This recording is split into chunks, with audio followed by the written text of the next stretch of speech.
Hello, Naftali. Welcome to the Kaizen podcast. Happy to be here, second time. Yeah, this is going to be the number two. Mm-hmm. You kind of reached out to me this time in regards to some of the things that you wanted to talk about. Yes. So would you like to do a little intro as to what we're going to be talking about? I think what I really wanted to talk to you about, because we kind of went into the whole of like the more feminine expression of relationships, just through vulnerability, communication, and ideals and representations, all of those things. But really what I wanted to talk about today were some of the more necessary things to speak about now, especially nowadays, 21st century, virtual avenues to everything. You got social media, you don't need to show up to your relationship. So I really wanted to focus on those things, because I do believe that there's a lot of insecurities that people aren't confronting, and they're telling themselves their lives are okay. When they're not only not okay, they're using others, or even worse, exploiting themselves. Okay. What I hear is basically that there is something that bothers you about the lack of connection that someone has within themselves that then gets put on the relationship as well. I think it's actually people's lack of awareness to what's actually happening with relationships nowadays. Okay. I mean, you could already just start it off this way, which marriage itself is collapsing. I think people's relationship with sex and the value behind it is no longer there. And I also think that there's a lot of, and I mean this, I think there's a serious attack on men in how they can express themselves to women and what's okay and what's not. And I think that if more men were open about with what they really wanted from the women that were in their life, they would be perceived as controlling and overbearing. When, truth be told, there's a point where there's a fine line between authority and insecurity, yet a lot of the time the authority is still true, although we're not so connected to it anymore. So I think that those two things in relationship with each other doesn't really create a safe space for love, because this is done together. Yeah, and that is one of the things that we talked in the first episode, which is basically in order to really experience that safety, you need to be okay with showing your insecurities and then not being used against you. So how can we get closer to that? I mean, personally, the things that I believe that people should talk about, this is more of the practical application of these things. Because how does somebody speak openly, right? You need to have beliefs about the world, that's for certain. And you also need to have, I think, one of the most important beliefs that anybody can have, especially if you want to start having loving, meaningful relationships, which is masculine and feminine don't exist separate from each other. It does not exist in reality where the feminine just exists on its own. Because I know a lot of women are like, I want to be this divine feminine. Men are like, I want to be this man. And it's like, you exist with each other. Yeah. And you mirror each other in order to become more of what you are and what she is. But it's never done separate. Fairy tales and stories, masculine and feminine are together in those stories. And ego is a serious issue now.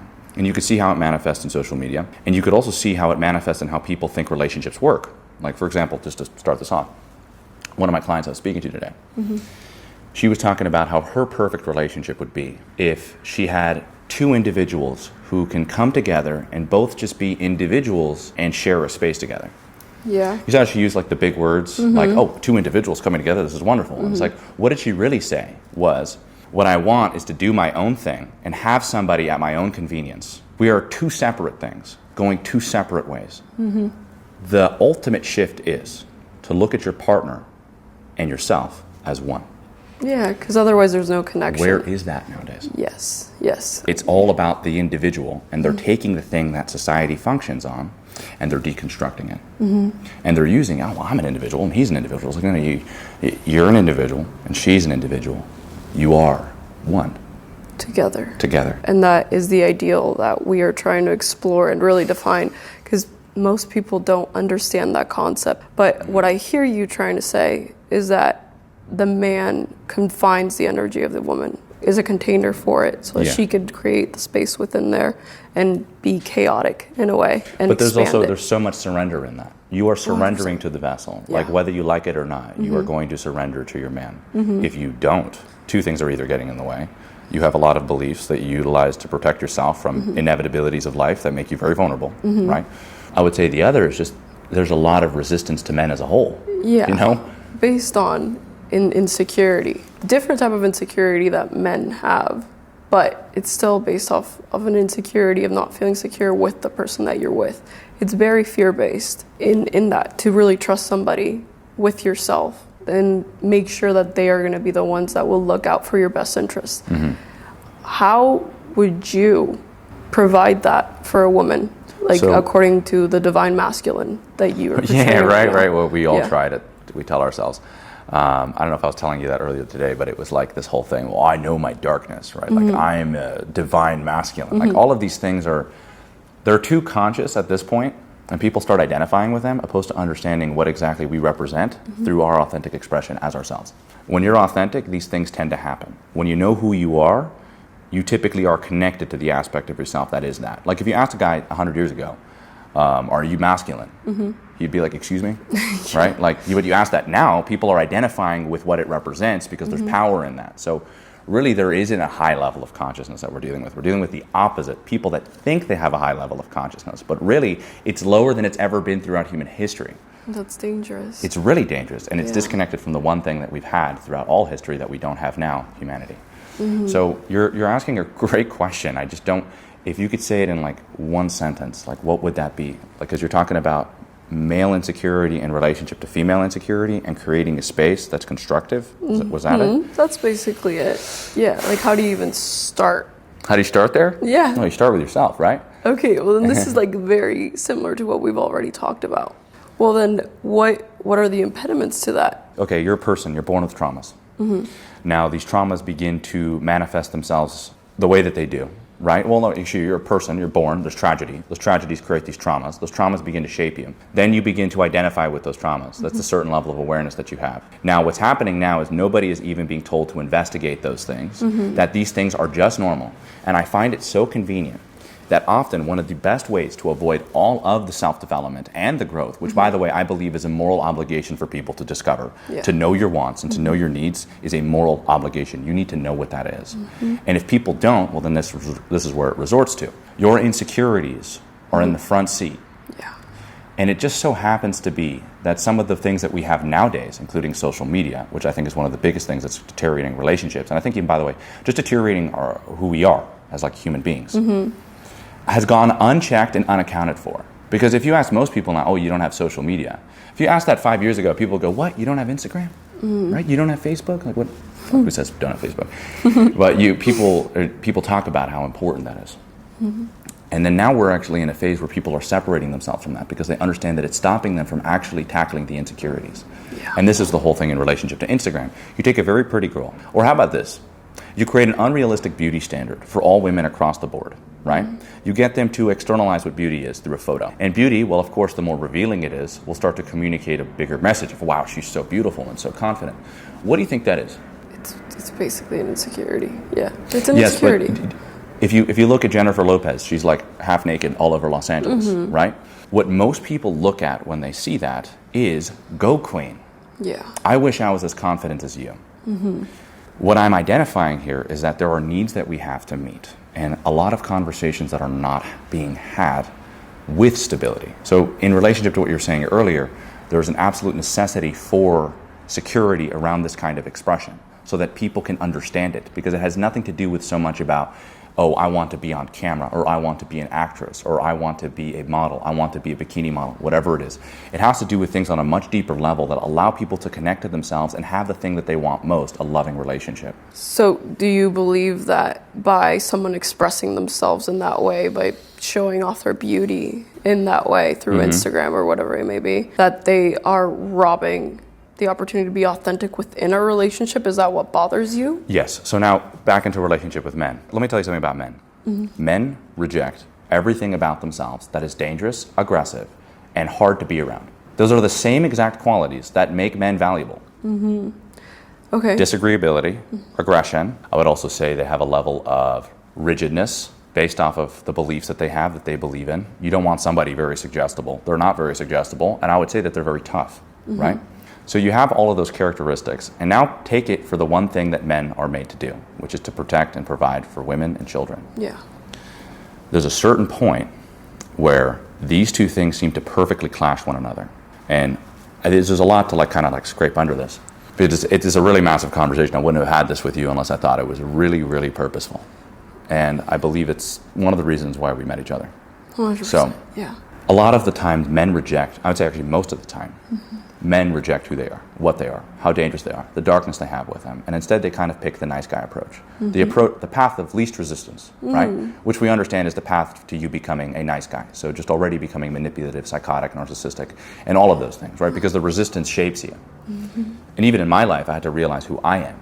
And it wasn't all of the things that I presented it as, which was understanding and compassionate. That's how I presented myself, because all girls were like, oh, he's so cool, right? But what was it really? It was a method to get girls naked. Yeah, it's fake safety. It's fake safety, right? So real safety comes in when men are connected to the animal aspect of themselves.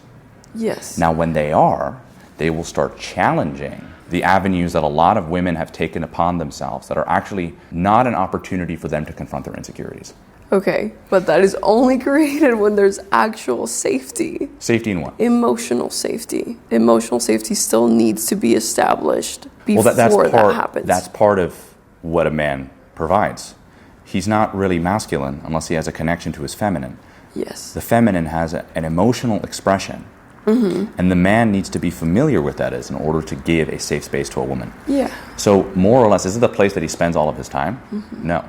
It's the place that he knows where he can connect with you, and he's connected to it deeply, and it expands him himself. And you're the representation of that expansion of him, right? That's perfect. That's beautiful. Yeah.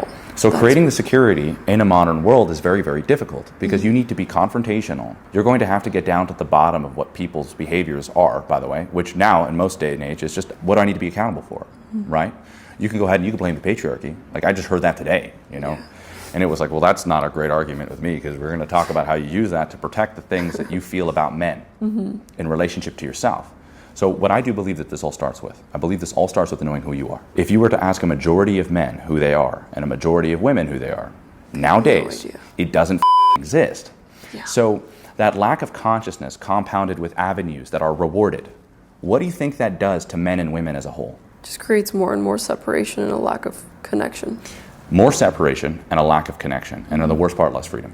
Of course. So that's what I've noticed to be a serious problem. So if we look at it this way, then we understand that there's things that we can do, and there's things that, as men, we can do, and there's things that she can do. Then you guys together create a safe space. But I've heard this a lot on a lot of podcasts I've been on, and it's like women are waiting for a guy to give them security so that they can exist. Yes. And men say the exact same thing too. Yes, they go, oh, I'm just looking for a woman, give me that love, I work so hard. But to what I said at the beginning of this, which is men and women don't exist separate from each other. When I'm single, I am developing into one again. It doesn't mean I'm forever single, right? There's a romanticization of these things. Oh, you need to know who you are. And it's like, what you're doing is elevating the next person that you're going to attract. Because masculine and feminine do not exist separate from each other. Yeah, but there's also a fear of losing yourself completely when you say something like that. No, there's no, I could say the same thing. From a person with an attachment disorder is a completely different reality than for a person that understands his joint purpose with a woman. Yeah, so we first need to get there, and then you can start talking about that. Fair enough, because I think that's exactly the point, right? A guy goes, hey, I don't like you posting bikini photos, right? Yeah, but how why self-aware is he when he says it? Is he insecure and doesn't want you doing that because he feels like he can never have a girl like you that's attractive? And then he'll start to create narratives about who you are. And maybe that's like a shame tactic he has, right? Which a lot of people aren't aware of. And then you're like, oh, I feel like shit, you're right, ABC. Or versus somebody that goes, why are you doing that? Yeah, and then you can understand the intentions and the motives behind there. And then maybe she can change your mind. But usually it comes from a place of insecurity. I think women are very, very sensitive to that. They can pick it up. Well, that's the whole thing, right? Women can pick up, without a doubt, whether or not you're coming from a place of insecurity or security. Yeah. So it's not that they actually reject authority. Women want authority. They just don't want you confusing authority for insecurity. Yeah, and a lot of men go, look, as a man, I have authority. Yeah. Listen to me. When really there's nothing to respect because those men are actually utilizing that to get something that they want out of you. They don't embody those values, and that's the problem. So I completely agree with what you're saying there, but also you can call a spade that these things are typically harmful and avenues for people to exploit themselves in the name of beauty, confidence, and expression when that's none of the reasons why people actually do it. Because if they took a deeper dive into it, it's never those things. I don't know about that. That's what I would like to find out with you. Because I believe just how you just said that it depends on if it's on insecurity or if it comes from a place of authority. When you flip that around and you look at a girl that has bikini pictures, for example. I'm one of those, right? On my Instagram. Shouldn't have said that. Then at first, maybe, yes, it came from a place of insecurity and maybe looking for attention. But after doing some internal work and realizing that that's not the full extent of what I was, then my intention and my motive changed. So although my behavior was exactly the same, it didn't mean that my motive and intention didn't change. Well, you grew up. Yeah, and you're I grew telling up. me that your relationship with it did begin to change because you started to meeting those needs in real life. So now it's just a choice. Yeah, it's a choice. And which is great, which means that you've grown up. You've integrated the aspect of you that did that. I'm not here, I don't think this idea of purity that we could exist throughout our whole lives void of some sort of flaw. It's ridiculous. I do believe that it's there to make us better. Because let's just say you have a girl that's made a commitment to bikini modeling, right? And by the way, this is very common now. OnlyFans girls are far and far more common because men have the same understanding, which is, wait, she gets to be naked for other men that don't get to touch her. I get to fuck her and she makes a lot of money. As a rationale, it's pretty sound. Yeah, but there's what's no it void connection. I get it. There's no connection. There's no integrity. Authenticity. None of that. None of it. And I it's agree also with void that. of respect, so how can there be love, Yes, right? yeah. And I also, this is what I'm trying to say here. You're just using people at that point. The insecurity attracts insecurity. So a lot of the women who do those things often have one complaint. They post mirror selfies with a bikini.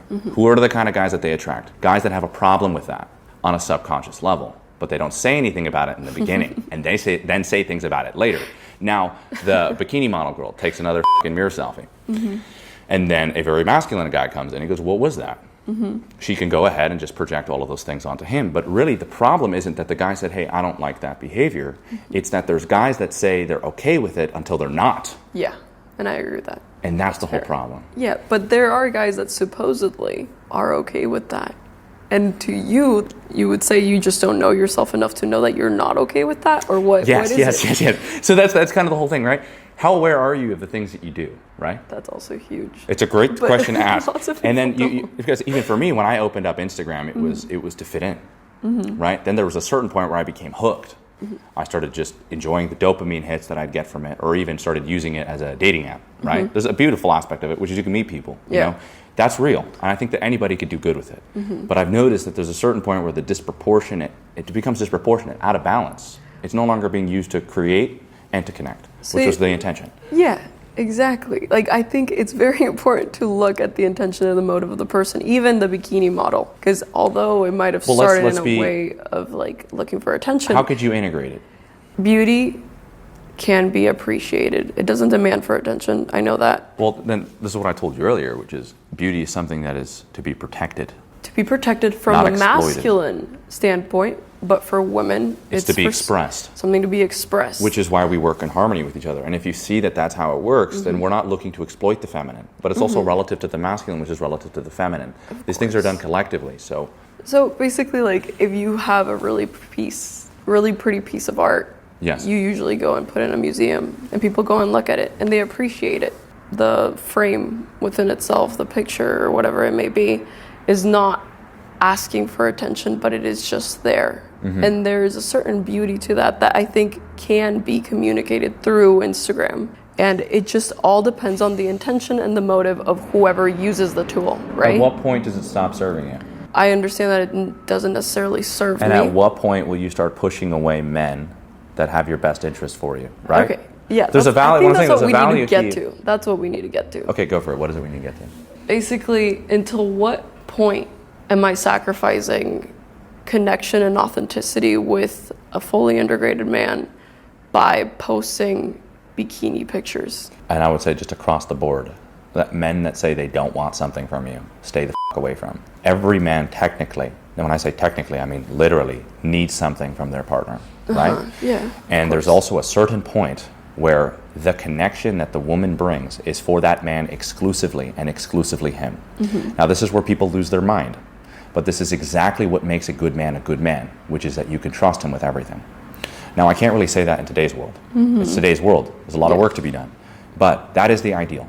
That is the ideal. And it does not mean that it can't be achieved. I wouldn't even strive towards it if I didn't believe that it could. And I do believe that most people's insecurities catch up to them. And then when it's time to fall in love, and it's actually love walks in and it knocks on the door, people look at their watch and go, can I get another couple hours? Love is demanding. It's very demanding, and it demands you to show up. And a lot of the time, when there is somebody that you do love, and there's somebody you do care for, things change.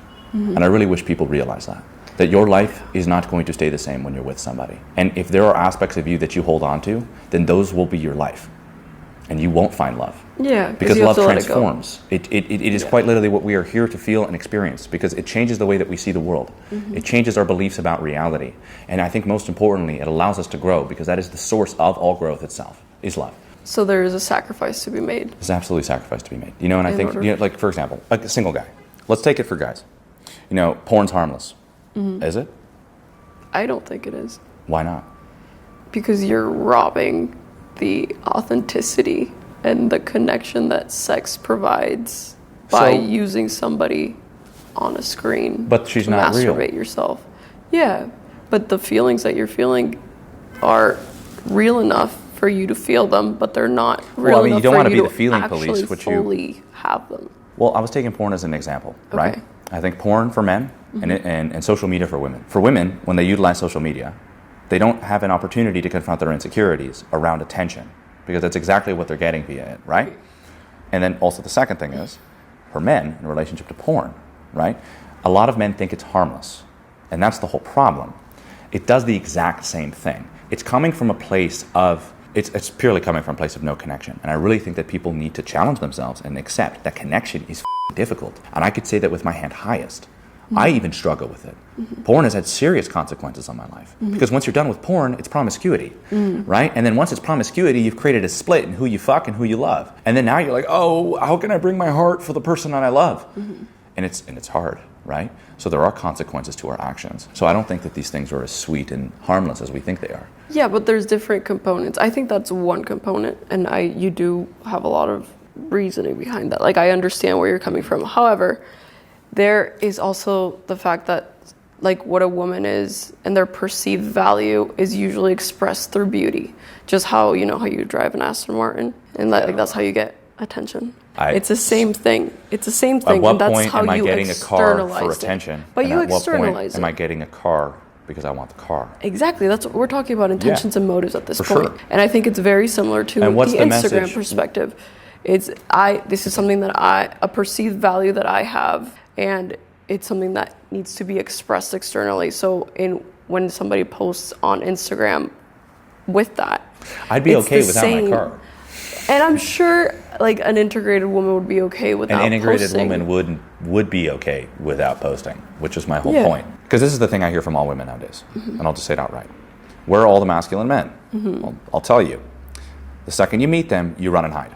Because they don't want to sacrifice a part within themselves that would require them to show up. Men are not willing to give up their commitment for somebody that is still committed to other things. And women need to really understand that, is that it's not easy to be with a real man. It's not. Most women say they want a high-value alpha male. They don't. They've been trained to want men that lie to their face.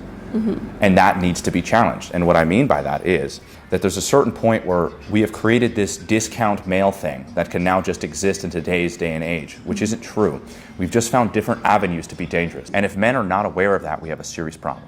Of course. Because there's a lot to get in here. I'm not trying to just make this so bullet pointy more than I am trying to actually get down to the bottom of these things. Because I don't think that what I'm expressing here exists without concern or the deep desire for connection and love.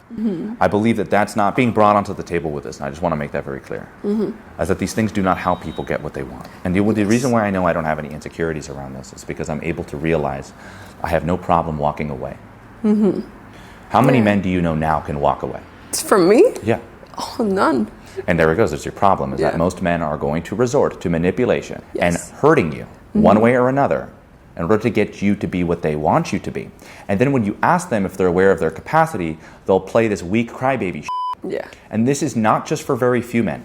It's for, unfortunately, a majority of men. Yeah.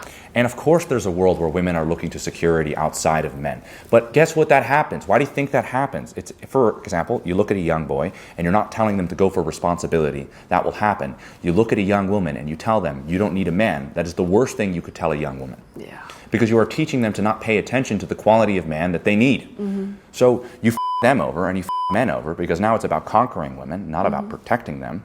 And now women don't even know what kind of men they want. And then when they meet the man that they want, which is what I was trying to make very clear earlier, men are scary. Yeah.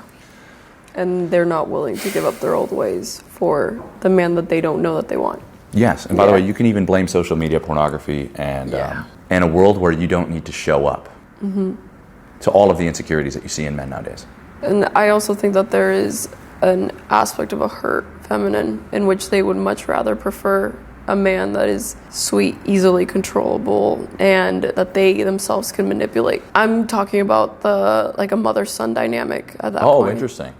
Which is, I can control certain things about you that you don't like, and you are so unwilling to leave me that you'll let go of yourself and become what I want, so that I can, so that you get to be with me. So that's its own form of manipulation and tactic. Yeah. And it's interesting how you mentioned that, is that more and more women are finding themselves being a mother to their boyfriends. Yeah. And they're not even confronting the insecurities behind why they do that. Yeah. They think it's just like, oh, this is just how I like to give love. And it's like, no, it's so that they don't show up for themselves. Because if women were truthfully more selfish, they would be more kind. Yeah. And in the name of selflessness, and I'll do this for him, they become the one thing they don't want to be, self-destructive and destructive in general. And they also lose respect for him.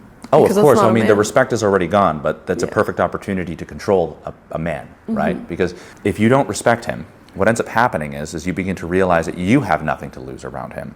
And if you don't respect him, more than likely he doesn't respect himself. So your ability to use him, and in fact degrade him, you get to do whatever the you like. Yeah, whatever. And the worst like. part is you don't get to grow up, and neither does he. Yeah, especially if you have a high-paying job and you're a boss babe. Like, you don't need that boy. You just buy him things. Which, do you know how crazy that is? I met a girl the other day. They do call it love. And they call it love. I met a girl the other day who was this world-class coach.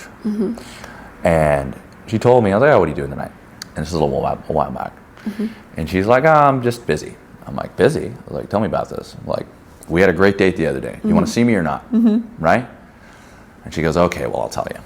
I'm having a guy come over and wash my dishes for me. He's like a really rich CEO. And this girl's wealthy too. And I was like, I'm like, do you think this is harmless? And she's like, yeah.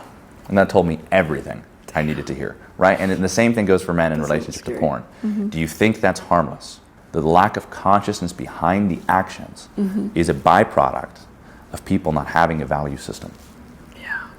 How can people improve themselves if there aren't ideals or something that we are pursuing that is good? Everything, I mean everything, including God, becomes a protective mechanism for people not to confront these insecurities. Because even their own environment isn't theirs, their beliefs. They've adopted those beliefs to avoid confrontation and conflict. What we are as humans is jogging. Like, you came here on planet Earth and you need to grow. And you're going to avoid conflict, resistance, and the path of, I guess, say, the discovery, which is going to feel like a dark hall. You can't see your next steps, but that's exactly how we find who we are. I don't think most people will have love, number one. I don't think that most people's awareness will span outside of people's behaviors. I don't think that men are strong enough to communicate the things that they're upset about in relationships. I don't think that they're connected enough to their values to actually allow a woman to understand that they're coming from a place of protection. And I think that even worse, are women willing to let that go for love? Yeah, I don't think that they could. Yeah, that's what I'm saying. The man doesn't even know that there's a possibility to feel something that they don't know exists yet. That's exactly it, right? And so, I mean, sure, you can kind of like zoom it out a little bit, an eradication of God from a society, a deterioration of sex being run by women, or actually really being run by men. And then of course, weak men, because what do they want to protect? There's nothing to protect. The girl you love is seen naked by everybody online. You're telling me men want to fight? What's there to fight for? When beauty has value, men are stronger. When beauty deteriorates itself, men are weak.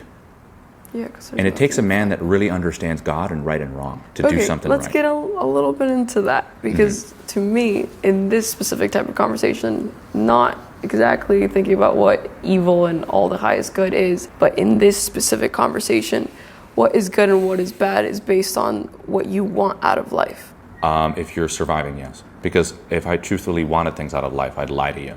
But is lying good or bad? Well, is that really what you want? You want a relationship that's based on lies? If whatever is good for me, and I keep that as long as I can, then I'm performing good. That's not how I see goodness. I don't think I see goodness as that at all. I think that goodness is relative to awareness and people's capacity. Exactly.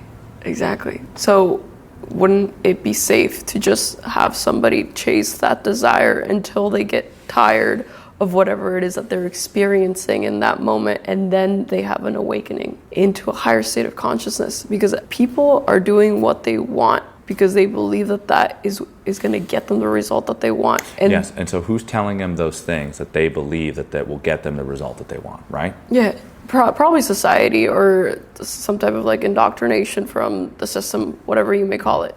But but like, where are you supposed to look otherwise? You know, you have to hit yourself hard enough sometimes until you get tired of being on the floor. I do believe that, yeah, God's kindness is overwhelming and it endures forever. Because if people realized how there are these moments where they wake up, and it could be that one day that glass vase that was blocking the hole in the foundation of your home fell, and you see the hole and it's staring back into you. Yeah.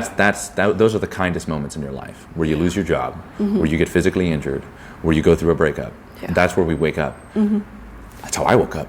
You know, like, I read the Bible my whole life. I can't say it was that. Yeah. I could say that was a foundation laid out for me. But truth be told, there's an aspect of ourself that seeks the strongest object so that we can shatter. I like that. And then we place ourselves back together voluntarily this time. Yeah, if you're strong enough. If you're strong enough, yeah. But you need a foundation, right? So yeah, so that's the scary part. Is that what you want to talk about then? The foundation? What is your foundation? Well, my foundation is a biblical foundation. I truthfully believe in things like family, truth, growth. Those are pretty much all the things. And individuality above all, right? And our deep connection to God that we're not separate from.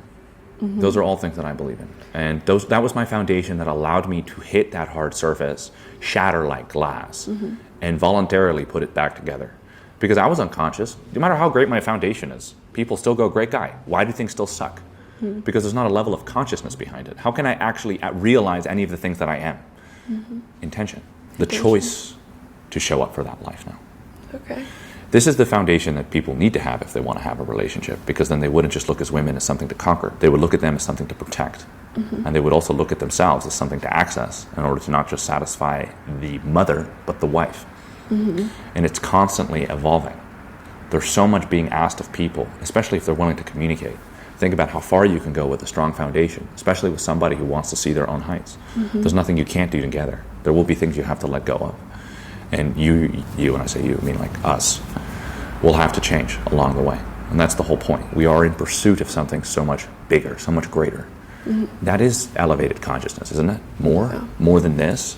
So the only way to get there is basically by both people being willing to let go of past versions of themselves to become a new version that they might not know that much about. And with mutual trust, eventually form something together with both masculine and feminine energy. Yes, and it needs to be so deeply tested. Like, I mean this. There's a lot of people that go, oh, honey, you're right. And then they shut the up for the rest of the relationship.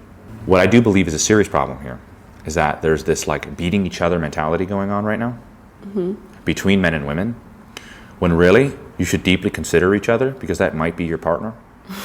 And that opinion may be the most valuable thing that you ever heard. So this isn't so much just about going like, okay, I found the right guy. He can tell me how this works. Sure, let's say he tells you how it works. You guys both agree that you have the strength to walk away from it, because it shouldn't go against you. How could that be a productive relationship? If it costs you who you are, by definition, it's a shit relationship. Yeah, and you need to walk away as soon as possible. And you need to walk away as soon as possible, because either who you are is not compatible with what you want, which you should ask, or there's a deficiency in your character or an insecurity that needs to be confronted. But that can also be done in the midst of a relationship. You could do it if you're a vulnerable enough communicator, if you're an honest enough person. It all comes down to the bottom of a few things. One of them is being able to accept that your belief about the things that you desire and want in your life are going to challenge you deeply. Just even you thinking about the things that you want in your life, the things that you desire, it will challenge you. The things that you want for you, are you sure? Your trauma says otherwise, right? Yeah. But instead, you can go ahead and meet those needs. You could exploit yourself. Everybody can tell you you're beautiful, you know, but still in your head, you don't ever feel like you're enough because you never developed a relationship with that part of you. So instead, you tell yourself, I like media and exploiting myself the way that I do, but really, is that true? And that's the whole thing that's very difficult for people. It's like, at what point can you let something go to discover something about yourself, including work for men? And, you know, that's why I said even relationship. What do you think happens to men when they let go of porn? Are you really exploited if you don't feel exploited? Yeah, that's the whole thing. Emotions are not a determining factor. If I'm happy, it's not a determining factor of goodness. Okay. And same thing think with that's success something and that money. we need to make very clear. Oh, for sure, just make it clear. Because you don't feel exploited, doesn't mean that you're being exploited. And why should somebody go against being exploited even if they don't feel exploited? You can gaslight yourself into thinking that's what you want, even if I think that's actually something you've shared with me. You said that you could be convinced that you're doing something bad when you're doing something good. And when you're doing something bad, you can convince yourself you're doing something good. Yeah. Right? Yeah. So then you're like, oh, I'm doomed if I do, I'm doomed if I don't. Yeah. I would say that there's a certain point where people really understand where they're coming from when they do these things. It's relative to you. Exactly. Right? The intentions and the motives. The intentions and the motives, right? Oh, wow, that's very profound. Yeah, I like that. Intentions and motives. That's cool. Yeah, I've wanted to talk about that all my life. Intentions and motives. Okay, well, here you are. All your life. Yeah. We'll talk about intentions and motives. That's a religious conversation, you know that. Intentions and motives is a religious conversation that could only be accessed through storytelling, not through telling people what to do. Yeah. Stories, just like masculine and feminine tell a story, we have a dance. If you want to understand morality, it's through the context of a story. And that's how you connect. And that's how you connect. Isn't that beautiful, right? Yeah. And then when there's a connection on a much deeper level that we have to our actions, now we can become aware of whether or not there is intention behind them. Yeah, and then the rules aren't necessarily just rules, but they have meaning behind them. And that's where I want to get to, because then nothing's really good or bad until you understand the connection you have towards that through maybe storytelling. Yeah. That's the way we understand things, right? Through the, for you, I used to do this, now I don't do that anymore. Or maybe I do the same thing, but my intentions and motives have changed. Or maybe you do the same thing and your intentions and motives have changed. You could take something like the gym, for example, and make it something that is self-destructive and a manifestation of your self-hatred. The gym's still good. It's very hard to argue that, right? Well, it's a tool. There's a certain point, though. Things that are bad. And that's hard for people to accept. Aren't things just a tool, and you are the one that makes them good or bad based on the intention and the motive? I question the intentions of that narrative. Right? For sure, because you don't know what their intentions and motives are. And which is why some know. things you got to call, right? You know, when somebody goes, is it really stealing, right? Or they question, these are all testing the fabrics of reality, you know? Yeah. And I really think that people should incorporate this into how they look at their relationships, because then they will start looking deeper, right? But doesn't it just start with that, looking deeper, you know? And then first off, then people realize they look so deep, they're in the void. They need order, right? So that makes them more susceptible to religious philosophies. Yeah. Because it is still chaotic in nature. The stories are deeply profound, but people need order in the midst of that. And I'm not above that either. What is the good in religious philosophy if you don't have a connection to it and you're just doing something because you're told and not because you have the motives and intentions to really embody what it means? You're talking about this in relationship to behaviors. Yes. Right? So what I think we're both communicating about here, I think this is in relationship to the Instagram thing, social media as a whole. Of course. And making sure that you're doing the right thing, right? That's a good question for everybody. You can really tell when somebody's really trying to do the right thing when they could walk away from it. I like that. No, you're 100% right. Yeah. But I would say that most people would love the conversation with no action or discovery behind it. You know, they want to talk about an experience and theorize it before experiencing it. And trusting themselves in the process. Like, for me, what do you think happened to me when I walked away from my training business? What? I lost my mind. What do you think I was doing before? Talking about, I'm going to be a coach, you know. It made sense until I was there. Yeah. And then I was like, holy crap, there's so much doubt I have in myself and success. You said something that I believe needs a lot of attention. And it's the willingness to walk away from something that you are doing, because then it means that your identity isn't tied to the thing that you're doing to the point that you are okay with no longer having control over it. Can you explain that further? Okay. That's a conversation. So I definitely believe that there's something to ponder on, right? And it's the things that we are attached to that we don't have a connection to. Attachment and connection are very different. Very similar to a person that's joined at the hip with somebody because they're a collective being. When somebody's connected, you can clearly see the difference between somebody who's attached. So the same thing goes with this. It's like, I was born an Orthodox Jew. I've seen what it's like for people to walk away from a belief system. They find themselves. Yeah. They become individuals. Of course. Yet you want to know the crazy part? You don't leave with everything. You let go of some things. What's true remains. Yeah. And I think that's what a lot of people need to start doing, right? So a girl goes, I want to get married, right? I want to have a family. She's an Instagram model. Or she's, this is actually very common for women who like to be naked and express themselves sexually, is they're very feminine.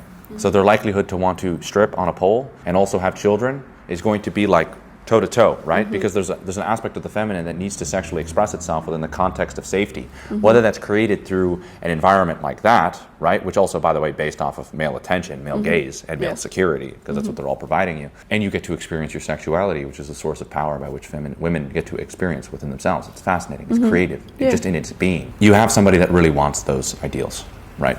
There's a certain point where you're going to have to walk away from what you know. You have to, if you want to know who you are. And also, you can see what animated it, because your hand is no longer blocking the thing that you were holding on to. Most people never let go. And then what they could see is actually what they were protecting the whole time once they let go of it. So really what this is about is people being able to walk away, not for the sake of, I just need to get rid of it to get the next thing, which is still fear, but for people to walk away from something with intention because there is something more that they want to connect to. So you become courageous. Your life no longer becomes, I'm walking away because if I don't, I'll be called a slut. Right? I'm not walking away because if I don't, I won't be a real alpha male, right? And it's like, no, you're walking away because you believe there's something more.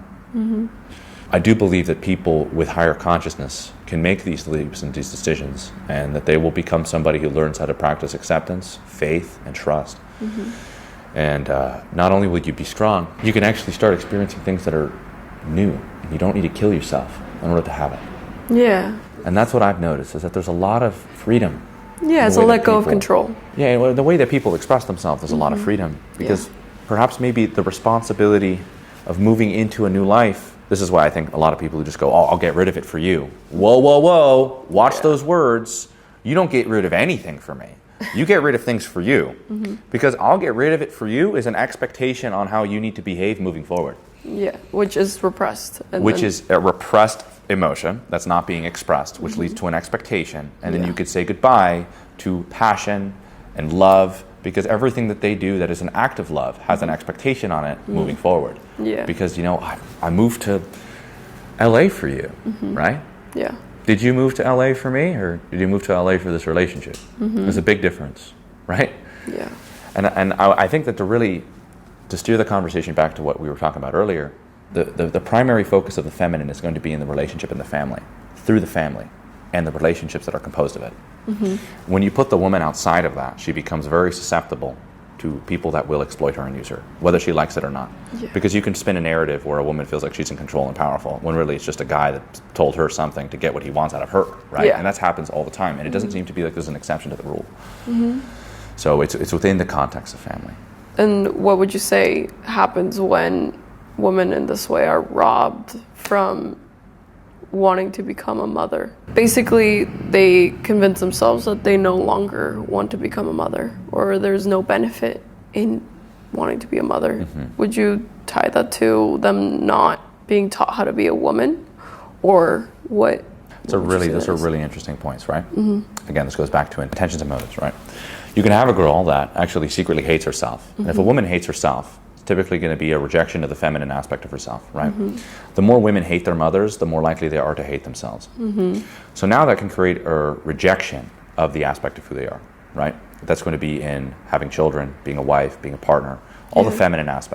not going to want to have kids. They're actually going to utilize it as something else. Women need to understand this. Don't have children if you're going to resent them.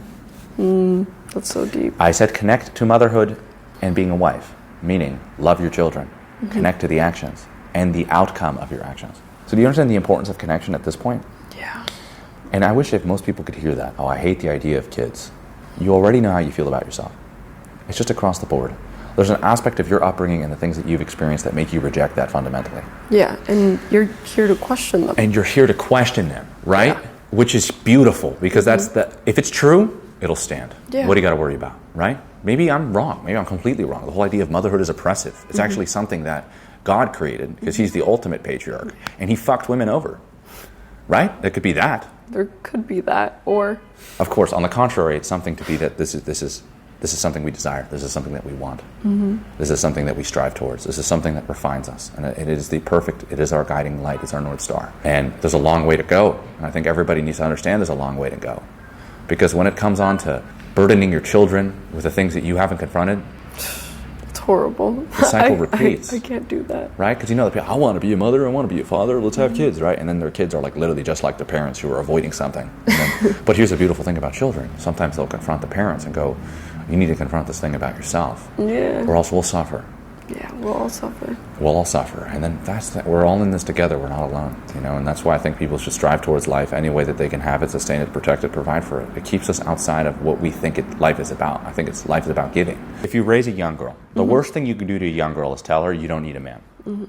And the second worst thing you can do is tell her that being a wife and a mother is not your main focus. By doing that, what you are doing is cutting her off from her ability to make a choice for those things at all. Because you've already created a negative narrative. When somebody has a connection to those things, they at least understand what's best. And if we know what's best, you have to connect to it how you know how. If we know the gym's good, universally good. There's a value behind taking care of your body, right? It could be CrossFit, it could be surfing, it could be running, it could be weight training, whatever it needs to be. But the beautiful part is, you connect to it now. And what is the value? Taking care of yourself. How do you do it? The way that you like to do it, right? Yeah. And the same thing goes for what it is to be a woman and to have a relationship with motherhood and being a wife. And it's just not spoken about. Because, I've even seen this in my own household. I've seen the way that my sister-in-law promotes her daughters to not be feminine. Do you know what she said? We were having a very debate about sex and religion, and she didn't like the arguments about it because they weren't within the context of everybody's perfect dream of marriage. Because you got to work with what's there. And then she goes to one of her daughters, "Oh, you don't want men like that." And I go, "You're right. You should try the weak ones." Was she referring to you? Yes. You don't She's referring to like me and that. my brother, because me and my brother have different framework than my other brother does. I believe that we should live life in pursuit of goodness, not void of sin. I think it's not only a fulfilling life, I think it's a life that leaves room for our humanity and to how much it can contribute to goodness, which is why we're here. I love that. You should put that on a shirt. Put that on a shirt? I thought I was going to put something else on a shirt, something cringy. No, it was really good. Truth needs to be said, and somebody needs to say it, and somebody will take the heat, and I'd love to do that. I don't want to shy away from what really people should be diving into here, which is a few things they need to be dealing with, and you can go ahead and just go through a list of them if you wanted. Okay. Yeah. You ready? I'm ready. Let's talk about the problems that happen when you aren't taught to be a woman. Oh, the problems that happen when you're not taught to be a woman. Those are a long list. Yeah. Well, for starters, one, you start to resent men as a whole because they will do things and excel in the things that you want to excel in, and they will get attention in those things. Yeah. So there's a problem already there. And also what you're not doing is loving yourself, which is being a woman. So you already started off with a rejection of who you are. So you're going to be far more lost, not only in what you want from your romantic partners, but in what you want from your life, because you're not thinking within the context of who you are, which is a woman. Now, you can go ahead and say, well, it's men telling women who they are. Yeah, that's just 100% true. And I don't mean this in any other way. There isn't a world where women are not being told what to do by men. It does not exist. Okay. And I want to make that very clear, because there are good men and there are bad men. Good men want you to flourish. Bad men are tyrants. They want to control you. Yeah. They don't want to protect you. It comes down to the one thing, right? Which is men do need to tell women how to behave. Yeah, but there's a difference between control And there's and authority. And there's a huge difference between control and authority. And I believe that the biggest difference is that a man can walk away. You can tell immediately, right? Because if this is truly about your own well-being, and I dominate you, Yeah. which a man could physically do, which is what we're not trying to reward here at all, I have now beaten the person that I love. Who's the loser? Both. Both losers, Yeah. right? Both losers. But if I can consider what the person is saying, then I could be open to having a loving space with them.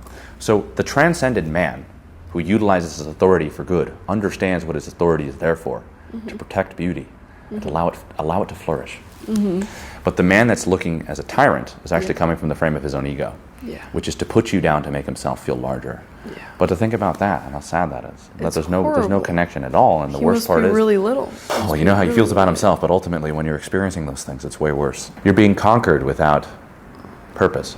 Yeah, and at that point, You're I being would hurt. rather opt into a guy that I can control and tell what to do, which is not feminine at all. It's the same thing. I love how you said it. The woman will do the same thing that way, and the man will do the same thing on the opposite way, right? But really what we're looking for is balance. What we understand to be true collectively with all of what we are, not running away from it. Okay. And then you can make a good choice. You can make a real choice. You know, you're talking about the things about how women need to know who they are and the dangers of a woman not being told who they are. It's that they typically have they feel lost. They have no place of belonging. Yeah, and they usually want to position themselves in a position of power. Yes. Which also comes with not needing a man, because why would you want to need a man? It's a scary place to be if most of the options is either a potentially very narcissistic guy that's going to tell you and control you and diminish you to whatever he needs you to be, or basically the latter that I was just talking about, which is the mother-son dynamic. Yeah. Because there's not a lot of men that are not those two. You choose one or the other. I agree. You know what? I agree. I rest my case there. It still means that you should do the right thing as if there were good men. And I believe that men should do the same thing as if there were good women. Because I believe that that exact argument has been the reason why we have not improved collectively as a society. We don't collectively attribute ourselves. We separate ourselves. Even that dialogue, I'm not saying you were doing that on purpose, is to separate. And to think about it this way, if we were like, okay, men are bad, I'll be a good woman. Okay, women, this is a ridiculous thing to even say out loud when I say it out loud, that women are collectively bad. Same answer, I'll be a good man. Women are collectively good, I'll be a good man. For women, men are collectively good, I'll be a good woman. But it always starts with ourselves. We create that in the world. And when we don't look to it as like, oh, there isn't this thing out there in order for me to be this. Understandably so, people have developed their protective mechanisms the way they are. We almost function as animals coming into life. You understand that? We're just high-functioning animals at some point, and our metric of survival gets better and better and better, and then we create a philosophy around it, and you become a cult leader, right? But you're not actually in search of truth. I do believe that once we meet these needs, we start to transcend the way that we meet those needs, as in now we are no longer surviving. Things like love come into the picture. Yeah, that's the only way to experience love if you're no longer surviving. Why do you think modesty is important? Is it because through modesty you're able to be more authentic to yourself and what you actually want? Or what is the purpose of modesty according to you? Well, you could take it to an extreme, and you would see what you see in the Middle East, which is actually designed to oppress women. Yeah, that's control. That's but control. The thing is that a lot of women don't understand there is that there's a void, in the Middle East, there's a complete and total absolute absence of humanity. The men don't get to be men, the women don't get to be women, right? Because the men are not even composed of any feminine essence, and the women are composed of zero masculine essence, because if they did, they'd be, what the f*** is this? Behead us all, I'd rather die, right? There he goes, right? A little backbone. Yeah. But putting that aside, what I've noticed is that you're making a distinction there. So what was that distinction again? Yeah, we're talking about modesty and how you made the argument that Instagram, like, in a way, it's the opposite of modesty. Yeah. Right? And what bothers you about that is what? Like, is it that you don't reach certain levels of authenticity when you expose yourself in that way? When you use these things to avoid parts of yourself, right? And that's typically applauded by society, and any man that objectifies it is considered controlling and misogynistic. When really there's men who say that with love and are right, and then there's men that say that with hate, still right. And it makes them what you call not forces for good. Because women are deeply intuitive creatures, right? So what do they really pick up on? The insecurity. Yeah, the insecurity. And what do they lose? The truth. So how do men teach? By being, right? Be the embodiment of your values. Most men are like, these women better start covering up, right? Yeah, but where you're saying that from, I can't even hear you. Yeah, right? And that's what I'm trying to say here, which is if men embodied the values, women would respond. 100%, because women need confinement. Women need authority. And they need to see it as a state of being. I can't talk about it. Yeah. And the thing about modesty that's very important for women is that it shows their relationship with their body and the kind of attention that they're willing to get from the man that they're with. So you're saying that if a lot of people have access to viewing you, then the value diminishes. Yes. Okay. And I could say this across the board for porn stars and OnlyFans girls. What they offer their boyfriend versus what they offer guys on screen are two completely different women. The boyfriend is not getting the crazy ape sex that he wants from the porn star. He's getting the complete and total opposite. What he's getting is turn the lights off, don't look at my body. How sure are you of that? I'd bet everything I have on it. And I would say the same thing is true for most people that get a lot of male attention that's not from their partner. What they have to give to their partner diminishes. A lot of women don't understand this. Your need for attention needs to be integrated. Your capacity in the relationship will be based off your need for attention. Because think about how much more you would give to him if he recognized you. Okay, so you're saying that it's leaking out of you in a way. It's leaking out of you, right? And I get it. Like, even when I put myself in the state to see and feel what women feel and experience, I get it. Yeah. It leaks. You're going to explode. And of course, the confines of the masculine and feminine in perfect harmony allows people to grow. Yet, sure, how about we try up and knowing that we do, opposed to up and avoiding that. I don't think this is not an avoidance of sin. This is actually about a realization of I have things that I need to work on. Yeah. Isn't that a beautiful place? That's like 100%. But the risk increases if you don't distribute the portfolio in a way. You know what I'm saying? The risk? The like, risk of being hurt increases. Yes, because you have more to lose. But then again, if women are taught at a young age what they are, who they are, what their purpose is, and what their gifts are, they will start learning how to utilize things like intuition, beauty, and influence. Guess what? You'll see a head 300,000 miles away. You could smell it. It walks in. Yeah. So there's something about the feminine that is not, and I mean this, is not helpless. That. In every Disney movie that every person is trying to attack, they don't paint helpless women at all. They're not helpless. They're self-aware of what they are. Fucking Snow White gets 7 mini-men to clean the whole house. Right? And everyone's like, this bitch, she's helpless. Like, no, she's real. Smart. And she's smart. Very smart. She utilizes influence. She utilizes intuition. She utilizes beauty. Oh my God, she's running the show. The queen is losing her mind about the fact that this woman exists.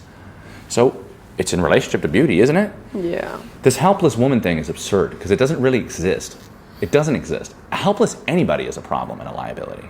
A weak man or a weak woman sucks. Yeah. It's nothing to do with vulnerability. Vulnerability is an acceptance of weakness and a representation of it in its honest form. That's strong. That's beautiful. That's courageous. You're talking about how if a woman were to put 100% of that energy through one man, right, their and need not for through the attention social right now, avenue, right, or the exploitation, because, like, for example, say there was no Instagram.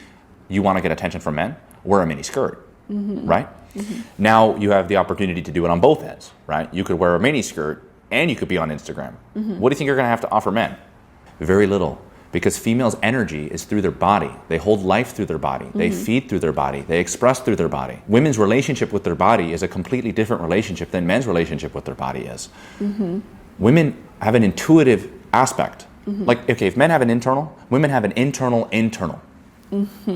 Yeah, right? Okay. So you're living in a different reality. And how did I experience this? By just experiencing the internal. And you're like, whoa, God, that's out of my pay grade. And yeah, so that's the whole thing, right? So when a woman is aware of that internal, she starts to live as an elevated being opposed to just an attention-seeking survivalist, which is what most women are. And you can look at that even in regards to children. Not even a lot of women want to have children with men. They'll just get it from men and they just get a paycheck. Is that a product of love or tactic? Yeah. Survival, right? So you're saying that this all comes back to the elevation of consciousness. So when a woman goes, I know the value that I have. I know it. I don't need to tell it to anybody. It manifests. And how does that manifest? Modesty. I don't know about modesty. Modesty is a characteristic. It's a characteristic. Okay. Yes? Okay. Beauty has a direct connection with perceived value. Okay, sure. You did a little framework here. Keep going. Yes. And for men, what would be the equivalent? Because I don't think it's porn. You know, you say like Instagram. What's men's equivalent of perceived value? Yes, I think status. Status and wealth. Okay. Yes, it'd be around so status. Could I say that by you driving the car that you drive, it's just like you showing that you have that because that's your way of externalizing your value? Isn't there a case to be made for women that post on Instagram their beauty? In the same way, like, what's the difference here? What's your... Well, I think there's something very interesting here. Status comes with a level of power and capacity that's designed to protect beauty. It's not in a vacuum.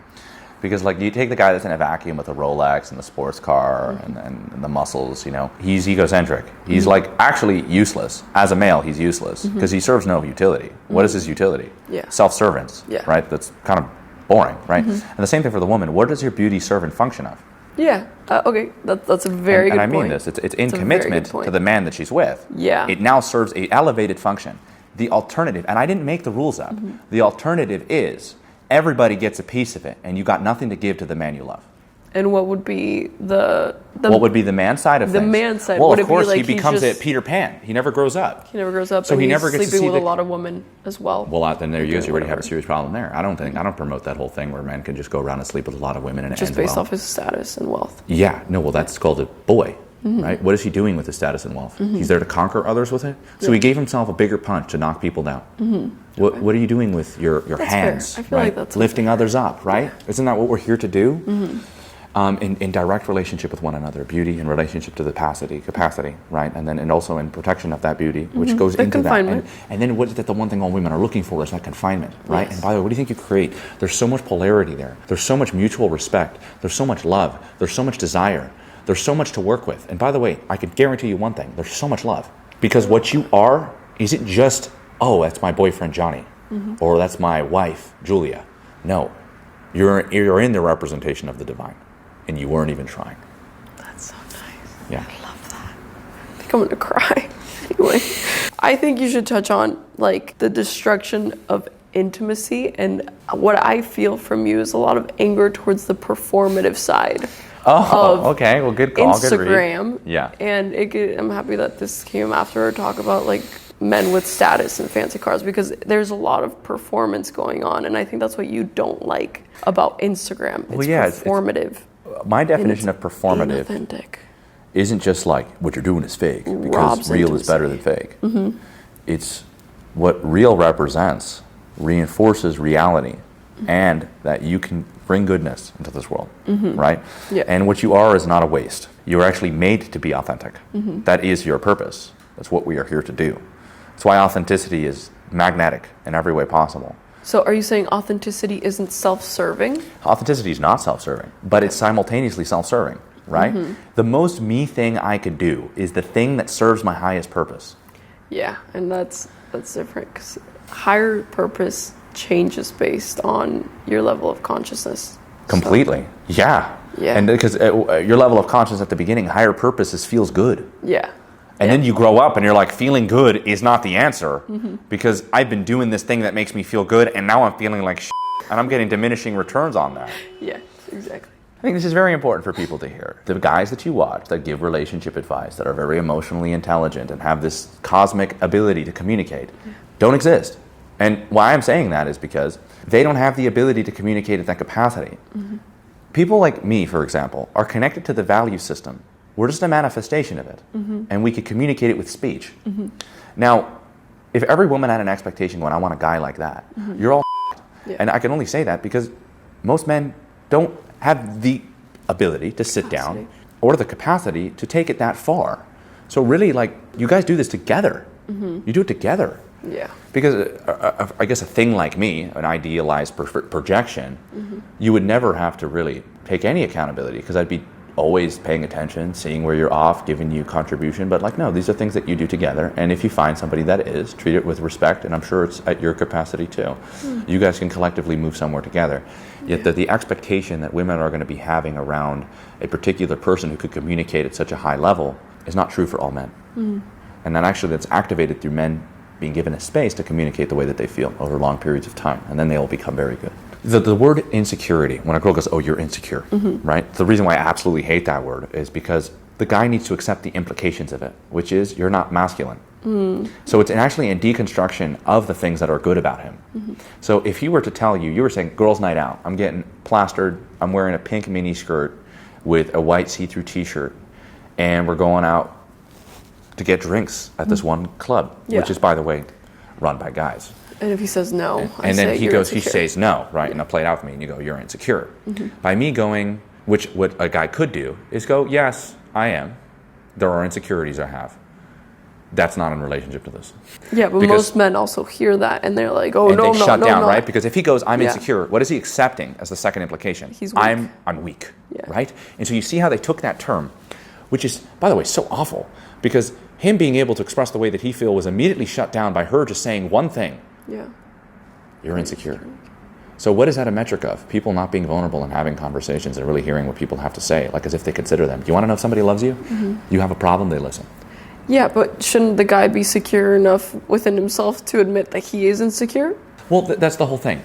Not many people have that level of awareness, and that's being you're giving everybody a gun. Like, not many people are going to use it for good. I can guarantee you that. Yeah. And so everything immediately gets deconstructed in the name of insecurities. And I notice that for women, it doesn't have the same backlash as it does for men, because in men, it's in direct relationship to weakness, which I really like that you pointed out there. And so, look, sure, there is a point where somebody goes, "Oh, you want a girls' night out?" Fundamentally speaking, no. How do you know there's an insecurity? You're not going to do this. We're going to talk about this relationship, okay? And then she goes, no, I want to go out with my friends. Then you go, stay out with your friends. All the best. Bye. Yes, because there's a certain point. If he allows for it, if he says, you know what, yeah, have fun, post your Instagram bikini pictures and go have fun with your friends, You won't respect him. Won't respect him, and does that also mean he is in fact insecure? Well, because yes. he's unwilling to walk away from something. Because he's unwilling to walk away from something, right? Because it has nothing to do with right or wrong anymore. It has to do with him protecting the integrity of his own perception. There's the insecurity, right? The need to be seen by others is a certain way. Yeah. And perhaps maybe the need to be seen by her as cool and hip and relaxed. What if he actually doesn't care? Does that mean he doesn't care about the woman? Well, there's a certain point where people's indifference is psychotic. But if he doesn't care about her at all. And I think a lot of women need to know that. Like, jealousy is a beautiful thing to have for your partner. Okay, speak It's more a beautiful on that. thing to have for it. Jealousy. Jealousy is a very beautiful thing to have Because for it's somebody. protective. Because it's absolutely protective and it shows how much you love them. Envy is different. I Yeah, wish for I sure. was that guy that hugged you. Big difference. Then we're that close with each other. When even that hug is shared with somebody else, I feel something, right? Now you can also say, at what point does somebody not even get to have any expression whatsoever? I mean, that's a whole different kind of conversation that definitely needs to be spoken about. And people need to challenge what they believe is comfortable because we matter so much. And I think that if people really loved each other, they'd go out of their way to see where that line is. Get microscopes, for God's sake. Spend more time on it. Go deeper with it. Find a line and make it about something more than just each other. And I think you could find a good, solid ground. A negotiation, not a compromise. 100%. And then the last thing, I mean, is creating that confrontational space, right? Because I'd say this for anybody, and for anybody that's watching. It is so important that you guys learn how to confront each other and resolve conflict. Because let's say it's a girls' night out, and he fundamentally disagrees with it, and you both because if you guys get down to the bottom of it, what you didn't want to make this about was him controlling you and being an insecure loser. So you maybe even use that as a test to see that. Yeah. He wanted to make sure that this wasn't about you exploiting the sexual relationship that you guys share and deteriorating him.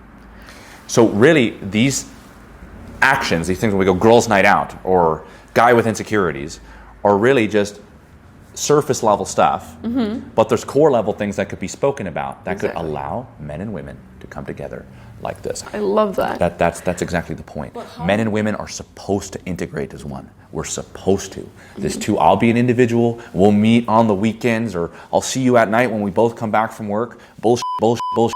You are supposed to become one. It is the whole point of this. Men's egos, right? And women's egos manifest differently. But both, what do they really do? They keep us separate, right? So when we separate that up from each other, we can actually connect. So the simplest way possible is when we actually learn how to confront each other, we get past all of the demonization of all of these things. People can actually accept when there is a problem, which is the whole point of what we're talking about today, and that you can look somebody in the eye, confront them, and get down to the bottom of what is that thing that they need. And would you allow them to give that to you and accept that perhaps maybe you need someone, and that's okay. The only way is also if you're willing to walk away. I think that's the Yes, and you have to be willing to theme walk of away. this conversation. Yes. You have to be willing to walk away after the conversation that is had once everything is laid out with complete honesty and authenticity. Or otherwise, there's way too much weakness from either both sides or mostly the men. You're probably saying that from experience. I'd say it's about 50-50. Well, we're talking about, the potential relationship of like But a mother-son. The Mother-son dynamic yeah, for that sure. usually happens when choosing a man that's considered safe, as opposed to the huge risk of taking on a man that might overpower me and control me and not let me be who I am because of a potential insecurity that he's unwilling to admit, you know? So wouldn't you say that an insecurity is something like, because I hate the word, and the word is there so that people can't understand what exactly this is. If I reject something about myself, I say I'm not insecure about being controlling. I absolutely am. I'm protective, better word for it. You're insecure about being controlling. I'm not insecure You're about not. it. Okay. So do you see that? Like, what really makes a guy have a hard time communicate that thing is that he deep down can't walk away from it, number one. That's it. There's an insecurity around his belief around having a woman like that, and perhaps maybe an insecurity around him being enough for the object of desire which is manifested in his woman, right? So those things are what you call, oh, no, you have a belief you need a challenge. And that's when we call it an insecurity. But now what people have made the word, remember going into intentions and motives, to what it actually is, which is, yes, your belief system isn't strong in who you are, right? And then of course you could say the same thing. If you were stronger with who you are, you wouldn't say this. And it's like, no, if I was strong with who I am, I would tell you, I don't want you going out with your friends. And I'd say it with a smile, right? If I was weak in saying that, Yeah. It would manifest an insecurity. Yeah, so it's about the expression as well. It is about the expression. And women can pick up on those things very, very That's easily. why it's very important for men to have an internal relationship with themselves. They will become strong around women because they have become strong themselves. It's not mimicked confidence. Yeah. It's There's not a lot real of them like competence. Connotation is basically when there's like an emotional reaction tied to the saying of a word.